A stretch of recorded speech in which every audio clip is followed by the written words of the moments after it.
హైదరాబాద్లో ఇన్వెస్ట్ చేస్తే మనం పెట్టిన ప్రతి రూపాయి ఎక్కడికి పోదు. ఖచ్చితంగా ఎప్పటికైనా అది మనకి బంగారు నిధి లాంటిది. ఏ రూపం వెళ్ళైనా అది పెరుగుతుంది. ఇక్కడ ఏపీకి వచ్చేలా ఒక గందరగోళ పరిస్థితి ఉంది. ఆనాడు జగన్మోహన్ రెడ్డి గారు గత ప్రభుత్వం మాజీ ముఖ్యమంత్రి విశాఖపట్నం రాజధాని చేస్తా అని చెప్పండి పొలవమని అక్కడికి వెళ్ళి అందరూ ఇన్వెస్ట్ చేశారు. సో వాళ్ళ పరిస్థితి ఏంటి? నెక్స్ట్ చంద్రబాబు నాయుడు గారి కన్నా కంటిన్యూ అంటే బాబు గారిని నమ్మి చాలామంది ఇక్కడ అప్పుడెప్పుడో ల్యాండ్స్ కొని అమ్మకుండా అలానే పెట్టుకొని ఎప్పటికైనా ఇది ఫ్యూచర్ ఉంటుందని పెట్టిన కొంతమంది ఉన్నారు. సో వీళ్ళ పరిస్థితి ఏంటి? మొత్తం మీద గమనించామంటే హైదరాబాద్ అంటే ఈ రెండు ఒక కన్ఫ్యూజన్లో ఉండగా హైదరాబాద్ రియల్ ఎస్టేట్ మీద ఎంతవరకు ఎఫెక్ట్ పడవచ్చు, ఇప్పటికిప్పుడు పడిపోయినా కానీ భవిష్యత్తులో ఏంటి అనేది కూడా ఒక ప్రశ్నలో అవుతుంది.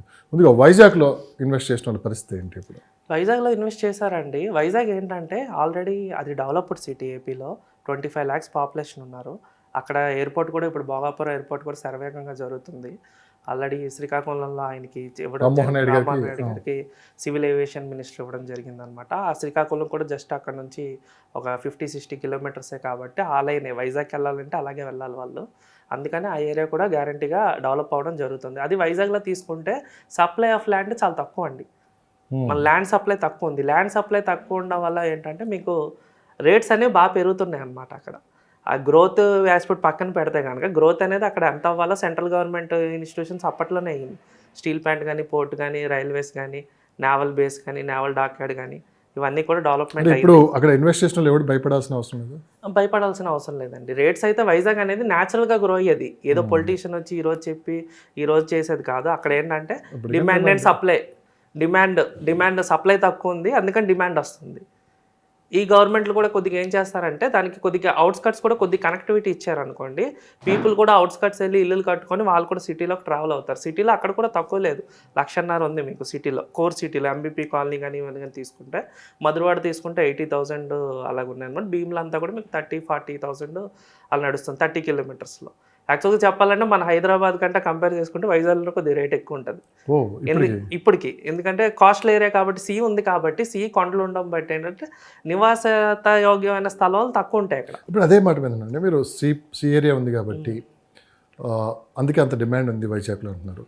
రేపు అమరావతి దగ్గరలో బాపట్ల కొన్ని ఏరియాస్ ఉన్నాయి, చీరాల ఇటువైపు. ఇప్పుడు అటువైపు ఎలా ఉంటుంది ఫ్యూచర్? అటువైపు కూడా టూరిజం ఆల్రెడీ బాపట్ల అటు సైడ్ కూడా టూరిజం ఆల్రెడీ రిసార్ట్స్ అవి కూడా ఉన్నాయి. బట్ ఇంకా కొంచెం ఫాస్ట్గా అక్కడ కూడా చేసుకోవచ్చు. ఎందుకంటే క్యాపిటల్ ఉంది, పక్కనే టూరిజం కనుక డెవలప్ చేసుకుంటే కనుక గ్యారంటీగా వాళ్ళకి అడ్వాంటేజ్ అనేది ఉంటుంది. ఎందుకంటే సీ పరంగా వచ్చే కంపెనీస్ కొన్ని ఉంటాయి, అవి మన హైదరాబాద్ రావు. ఎందుకంటే మన హైదరాబాద్కి తెలంగాణకు సముద్రం లేదు. అక్కడ అడ్వాంటేజ్ వాళ్ళకి ఏంటంటే కంపేర్ చేసుకుంటే సముద్రం ఉంది. ఎలాంటి వాళ్ళు అక్కడ ఇన్వెస్ట్ చేయొచ్చు? ఎలాంటి వాళ్ళు అంటే ఇప్పుడు నేను చెప్పాను కదా, ఎందుకంటే షార్ట్ టర్మ్ లాంగ్ టర్మ్ మనం ఆలోచించి చేసుకోవాలి. షార్ట్ టర్మ్ అనుకుంటే కనుక బిజినెస్ పీపుల్ వీళ్ళకి ఏంటంటే ఇమ్మీడియట్గా రిక్వైర్మెంట్ ఉంటుంది మనీ అనేది. వాళ్ళు 2 to 3 yearsలో వాళ్ళు మళ్ళీ కొనుక్కొని రీసేల్ చేసుకుంటుంటారు. వాళ్ళు బిజినెస్ పీపుల్. ఆల్రెడీ మీకు 5th ప్రాపర్టీ 6th ప్రాపర్టీ మీరు వెల్ ఆఫ్ ఉండి బాగా మీకు ఆల్రెడీ ప్రాపర్టీస్ ఉన్న వాళ్ళు ఏంటంటే ఒక 10 years వరకు ఉన్నా పర్లేదు.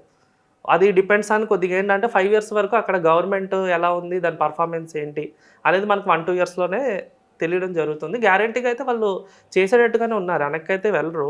ఎందుకంటే సీట్స్ కూడా వాళ్ళకి ఎక్కువ వచ్చాయి, ఎన్డీఏలో మోడీ గారు కూడా సపోర్ట్ కూడా ఉంది కాబట్టి వాళ్ళైతే ఈ టర్మ్లో అయితే కనుక ఆ బిల్డింగ్స్ ఆ మినిమం ఏదైతే అనుకున్నారో మినిమం దాన్ని అయితే కంప్లీట్ చేస్తారు. ఏదైనా మహర్దశ వచ్చినట్టే. కాకపోతే ఏంటంటే రేట్స్ మనం ఏ రేట్లో ఎంటర్ అవుతున్నాం, ఏ రేట్లో ఎగ్జిట్ అవుతున్నాం అది చూసుకొని కొద్దిగా మనం చూసుకుంటే కనుక middle class people, especially middle class పీపుల్కి చెప్పేది ఏంటంటే మాత్రం రేట్స్ చూసుకోండి. అక్కడ కంగారు పడద్దు, తిరిగి మంచి రేట్ వచ్చి మీకు నచ్చింది రేపు పొద్దున్న ఆ ప్లాట్లో మనం కూడా ఇల్లు కట్టుకుంటాం అనుకుంటే మీరు కొనుక్కుంటే ఇంకా అదే ఇబ్బంది అనేది ఉండదు. ఎందుకంటే ఆ ప్లాట్ ఒకవేళ కనుక ఫ్యూచర్లో కనుక రీసేల్ కనుక స్లో ఉందనుకోండి, దాన్ని మీరు మల్టిపుల్ యూస్ కింద ఉంటుంది. అది మీరు ఇల్లు కట్టుకోవడానికి అనుకునే తీసుకోండి. గవర్నమెంట్ ఎంప్లాయీస్, ఐటీ ఎంప్లాయీస్, చాలామంది ప్రభుత్వ ఉద్యోగులు కావచ్చు, చాలామంది హైదరాబాద్ నుంచి ట్రావెల్ చేస్తున్నారు కొన్ని రోజులు. అంటే హైదరాబాద్లో వాళ్ళ నివాసం ఏర్పరచుకొని ఇక్కడ నుంచి వీక్లీ వెళ్ళి రావటం, అంటే 4 days వర్కింగ్ డేస్ 2 days మళ్ళీ ఇక్కడ రావడం ఇట్లా జరుగుతుంది. వీళ్ళంతా అక్కడ షిఫ్ట్ అయ్యే అవకాశం ఉంది. అంటే వీళ్ళందరూ షిఫ్ట్ అయితే వాళ్ళందరికీ హౌసెస్ అవసరం. అంటే వాళ్ళు ఏంటంటే ఆల్రెడీ ఎంప్లాయీస్ ట్రైన్ కూడా వేశారు మనకి. అప్పుడు చూసుకుంటే కనుక మార్నింగ్ ఉంటుంది. ఎంప్లాయీస్ ట్రైన్ అవసరం లేదంటున్నారు చాలా మంది, ఎందుకంటే అక్కడే శ్రీనివాసం ఏర్పరచు. అంటే వాళ్ళందరూ ఏంటంటే సార్ ఇక్కడ పిల్లలు ఎడ్యుకేషన్ ఉంది, ఫ్యామిలీస్ ఉన్నాయి, ఇవన్నీ కమిట్మెంట్స్ ఉన్నాయి ఇక్కడ. అది కొంతమంది ఇక్కడ సొంత ఇల్లులు కొనేసుకున్నారు. వాళ్ళు ఏంటంటే సింగిల్గానే వెళ్తారు ముందు, సింగిల్గానే వెళ్ళి ఎప్పుడైతే పిల్లల ఎడ్యుకేషన్ ఇవన్నీ కమిట్మెంట్స్ అన్ని కంప్లీట్ అవుతాయో వాళ్ళు కూడా మెల్లిగా షిఫ్ట్ అవ్వడం అనేది జరుగుతుంది. ఇది రియాలిటీ అనమాట. ఒకేసారి అనేది కష్టం. వెళ్ళరు ఎవరు కూడా రియాలిటీగా. ఒకేసారి క్యాపిటల్ వచ్చిందని వెంటనే వెళ్ళరు. స్లోగా మూవ్మెంట్ అయితే ఉంటుంది. ఇప్పుడు పిల్లలు షిఫ్ట్ అయిపోయారు, పిల్లలు ఎడ్యుకేషన్ కంప్లీట్ అయిపోయింది, వాళ్ళు ఎక్కడో బయట జాబ్ చేసుకోవడానికి వెళ్ళిపోయారు. ఇప్పుడు ఇతనికి హైదరాబాద్ నుంచి అప్ అండ్ డౌన్ చేసినాల్సిన అవసరం ఉంది.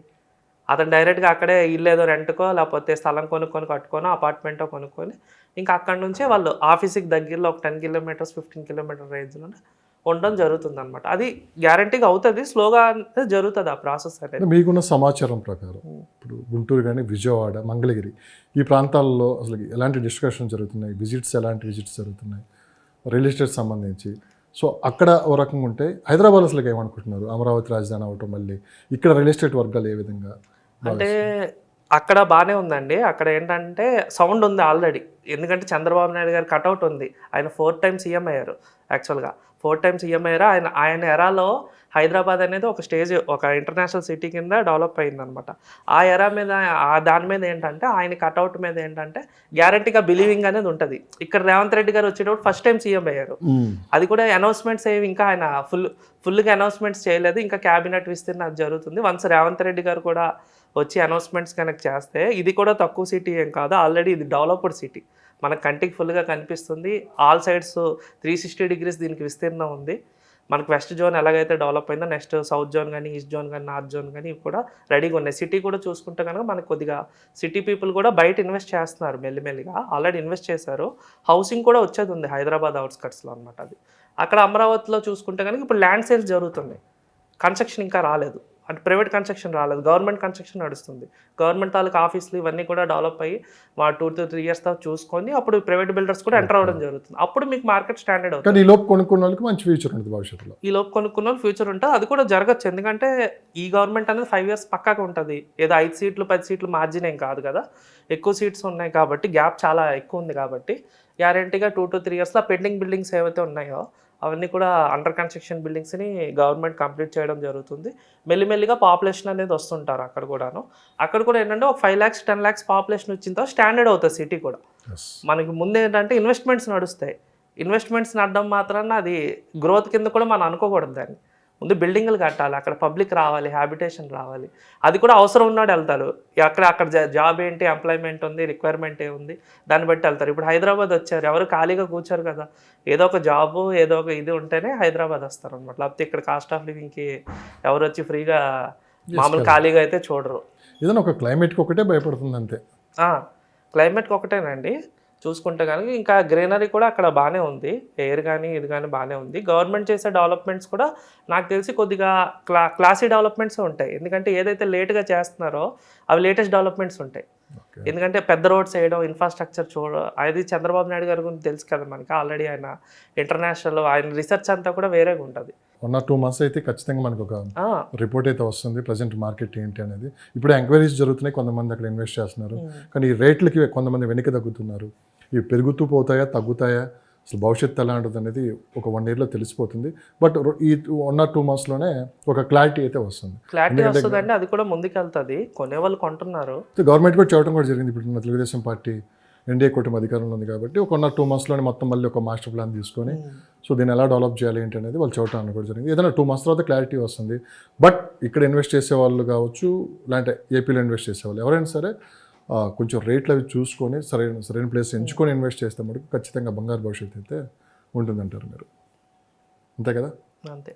రైట్, థ్యాంక్ యూ అండి, థ్యాంక్ యూ సో మచ్.